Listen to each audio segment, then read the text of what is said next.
as she said in her acceptance speech, deliver, deliver, deliver. We heard that word so many times. Whether or not she will be able to do that is something, as I say, is a matter of time. But also on the question of unifying the party that remains very divided, she now belongs, although a former Liberal Democrat, belongs to the right end of the Conservative Party. Of course, we'll see her announce her cabinet in the next 24 hours or so, and the makeup of that cabinet will tell you whether or not she is a unifying figure or a divisive one. And so, again, these are the things that really led to her victory. And also, as I say, people are divided on whether or not she will be able to deliver in the coming 2 years. Thank you so much for that. Said Purza, our correspondent from London. Let me now introduce our guest for this edition of The Spotlight. Robert Oulds joins us. He's the Executive Director at Impact International, who joins us from London. Also joining us, Tony Gosling, historian and journalist, who joins us from Gloucestershire. Didn't pronounce that right. Tony Gosling, I think you'll agree that one of the first things that Liz Truss needs to do overall is, and who knows how she's going to go about this, is to tackle the cost of living crisis. I mean, that's a huge mammoth of a task. Do you think that she is up for it? Correspondent, however, made a good point that she's going to introduce her cabinet tomorrow. But we have to wait and see who she will introduce. But overall, how do you see things? Well, I don't think she's got really any solutions to the cost of living crisis, and she doesn't want to have them.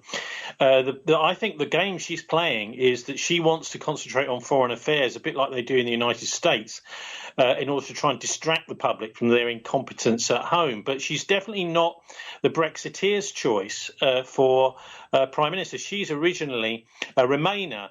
And there was a survey done by YouGov last week looking at who Conservative voters want.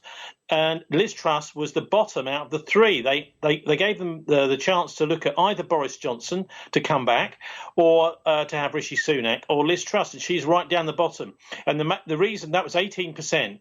Rishi Sunak had a 20% and Boris nearly 50%. So there's a big impetus within the Conservative Party and amongst Tory voters that's saying actually neither of these candidates are better than Boris Johnson. They're looking at the next general election, who they think has got the charisma to win and fight that election, and they believe that Boris has it.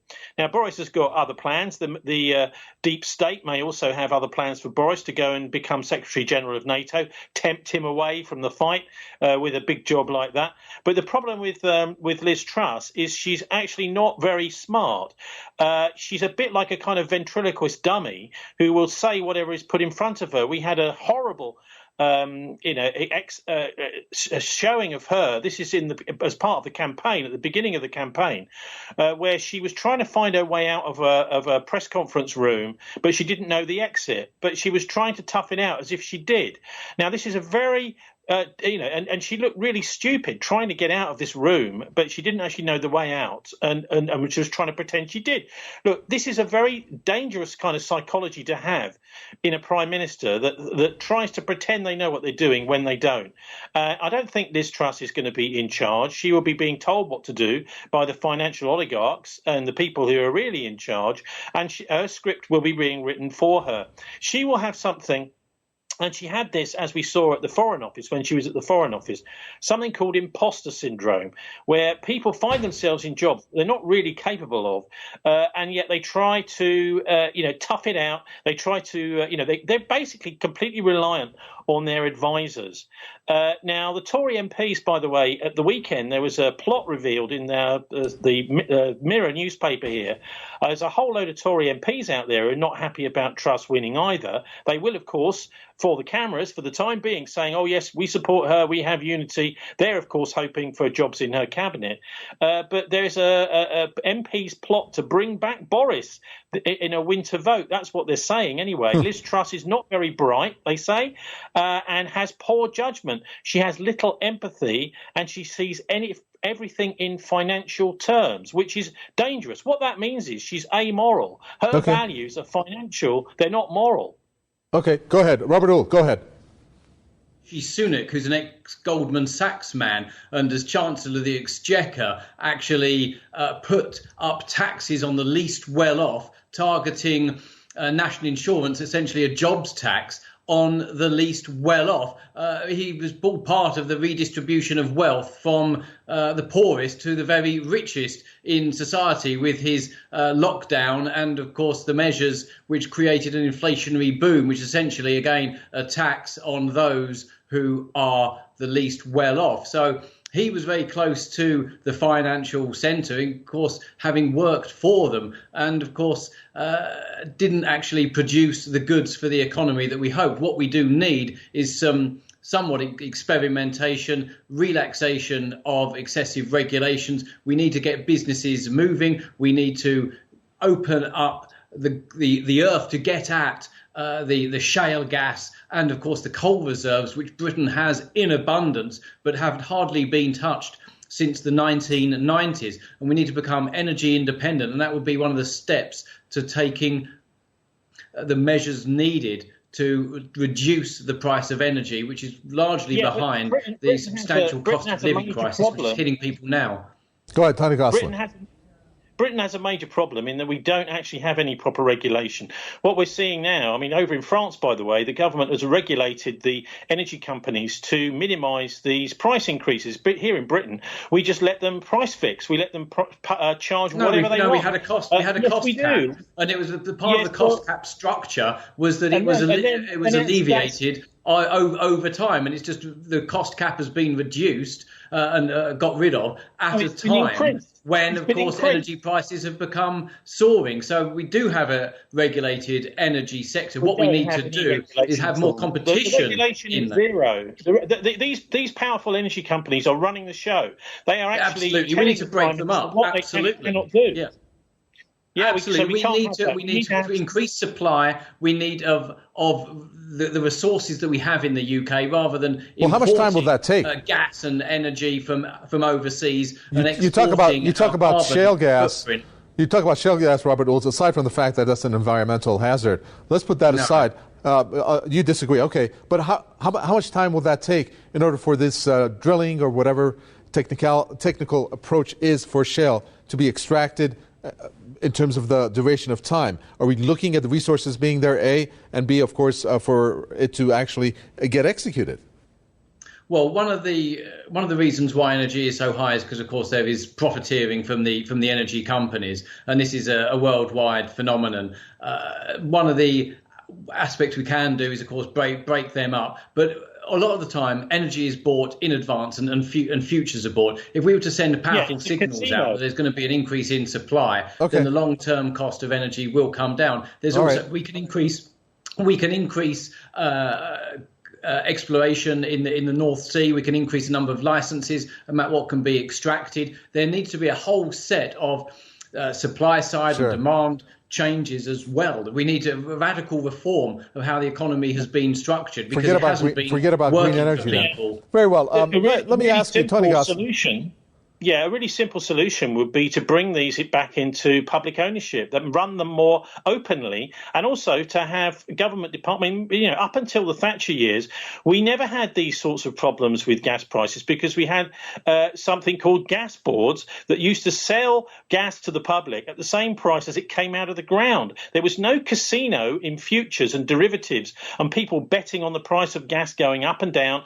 We're not energy independent. We're reliant on a worldwide market and the worldwide price of gas that we got to move on past the energy relying on electricity. Sure. Let's move on past this. Well. Let's move on past this, and I'm going to kind of ask my energy question and try to apply it to other areas where Tony Gosling, she comes out and she says, within 1 week, I will make sure that there is an announcement on how we're going to deal with the issue of energy bills, and I'm sure she's got plans within that short time frame of announcements. Why didn't she make those announcements under Boris Johnson earlier?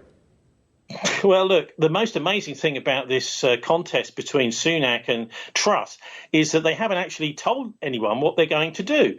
And actually, although Rishi Sunak did make an attempt to do it, Liz Truss has said, well, just hang on, and once I'm in, I will then tell you what I'm going to do. That isn't a proper election at all, is it?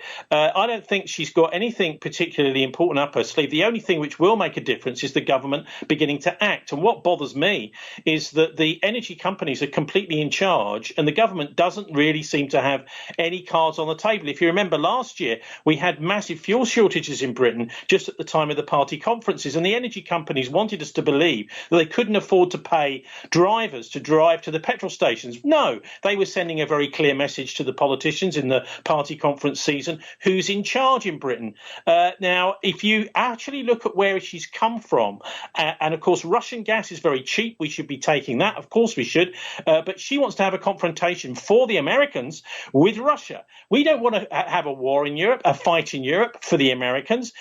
When she went to visit Moscow in February, just before the invasion of Ukraine with the Russian special military operation, she had a conversation with Sergei Lavrov, and he explained that facts just bounced off her. So it's almost like people are waving a hand in front of Liz Truss's face, and there's nobody in. That's because she doesn't understand the issues, and she doesn't feel capable to actually make these decisions at a big international level. The decisions will be being made for her by the City of London, by the big investors, and most importantly, by the people who pay for and fund the Tory party. Robert Oulds, I want to ask you a question here, and I really to really get an idea from you where the UK stands economically. We know currently there's a lot of factors that have dealt with it, but it's not just the Ukraine conflict that has contributed to this, and it's not just the pandemic which has contributed to the somewhat of a hole that the UK finds itself in economically, but rather even before that. But are we looking at a situation when we take a look at the world economy that is also suffering in many respects? How can this Liz Truss deal with the situation that the UK is dealing with? Do you see a way forward? Well, there needs to be changes similar to those introduced by Margaret Thatcher, which created a more competitive economy and took Britain out of the doldrums. There was a lot of pain before the success actually started to unfold. There's a number of problems that are indeed worldwide issues that, of course, partly have been self-inflicted by many countries through the oversupply of money, through the lockdown measures and the economic aspects that were used to alleviate the pain the government's forced on the economy by excessive lockdowns.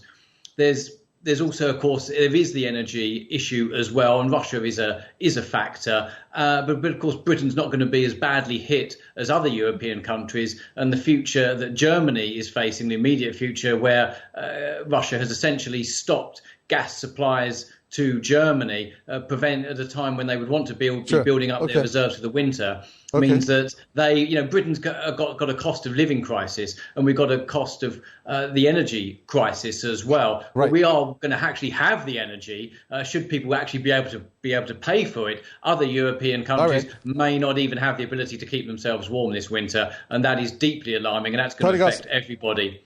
Tony Gosling, you heard when Robert Oulds said Margaret Thatcher, I saw you shaking your head right away. Go ahead. Well, look, because what we're doing now is we're paying the price for the privatisation, the putting into private hands of the infrastructure of the country that Margaret Thatcher did. But there's another major problem that Liz Truss has got to face here at home, and this is why I think she's going to be focusing on foreign energy and these environmental measures.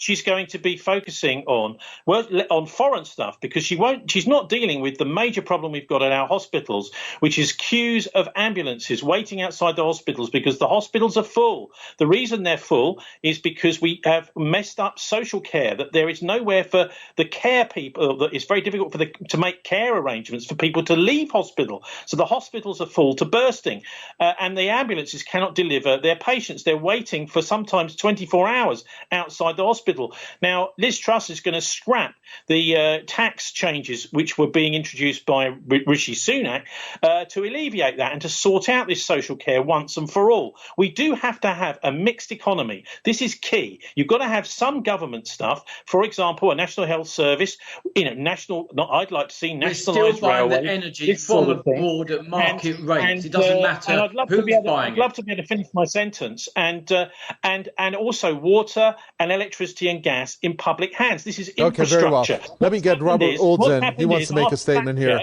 Sorry to interject. Okay. Robert Oulds, go ahead.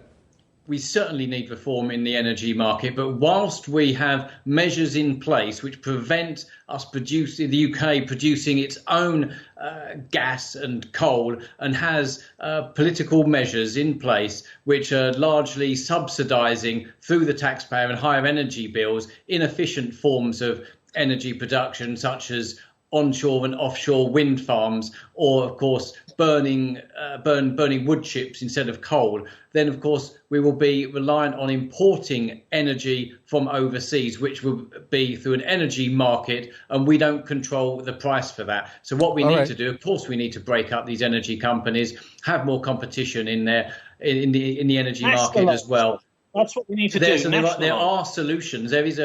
But of course, whilst we buy energy from the international markets, then of course we'll be paying the international price, which is high for everybody at this time, unless of course one does a sweetheart deal with Russia, for instance, which private companies are making. Have you seen the record profits these private companies, energy companies, have been making over the last year? They're the biggest, highest profits ever, and this is all going to the shareholders and the fat cat bosses. That energy should be being supplied at cost. It's going to pension funds. It's going to it's going to the pension funds, which have invested very heavily in them. So of course, this is profiteering from the energy companies. Very well, Robert Oulds, hold on a sec. Go ahead, Tony Gosling. Yeah, I just want to get one point in here about what's going on within the Tory party. And I said at the beginning about the potential leadership election that some Conservatives have quietly told the Daily Mirror before the end of the year. I think it's absolutely deadly serious. A lot of Tory donors, too, are not happy with Liz Truss being in charge. So in a way, there's going to be, I think, a quiet civil war going on within the Conservative Party to remove someone as they see as too dim, too much of a puppet, too incompetent to actually run the country.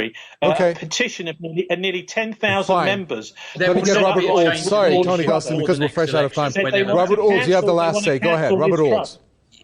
Yeah, there will not be a change of leadership before the next election, and Boris will be off enjoying making too much money as a celebrity and a journalist and a writer and giving speeches. And him and his wife, Carrie Johnson, will be enjoying the lifestyle that she would be looking for, and he thinks he deserves as well. Being Prime Minister is too small a job for someone like Boris Johnson, and he'll be looking to do other things. Many people, of course, didn't want Boris to go. It was a cabal that forced him out, and really a media witch hunt against him, where, of course, he broke his own lockdown rules, as did almost everybody else, including the leader of the opposition, but he seemed to have got targeted. But Liz Truss will be leading the Conservative Party into the next election. We're fresh out of time. Sorry about this. We'll just have to wait and see. Thank you, Robert Oulds. Tony Gosling, I'm sorry. How far can we stretch democracy until the elastic band snaps here in Britain? That's why I think Liz Truss will not last very long. How much of a stretch can democracy be exerted on when you have 4 in 7 years a Prime Minister in the UK? Okay, correct. Very well. Thank you so much, Robert Oulds, Executive Director at Impact International, and Tony Gosling. Thank you very much, historian and journalist. With that, we come to an end for this edition of The Spotlight from YouGov. It's goodbye until next time.